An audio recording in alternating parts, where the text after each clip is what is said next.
In this quick tutorial, we will show you how to create workshop orders. First, navigate to Orders and select Workshop Orders.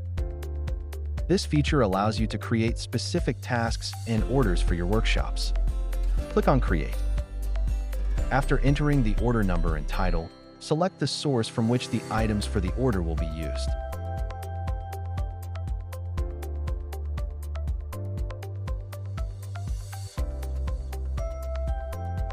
Select the workshop that will be receiving the order.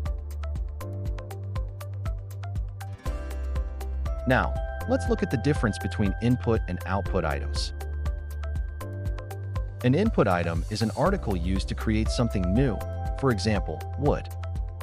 An output item is the finished product, such as a wooden arch.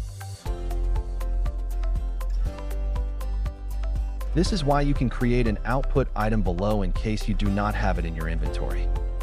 When you're done, click on Submit.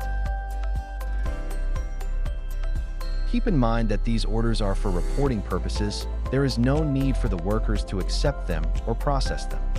Lastly, you can filter orders in the table and view or delete them from the Actions section. Thank you for watching. Please feel free to reach out with any questions or suggestions.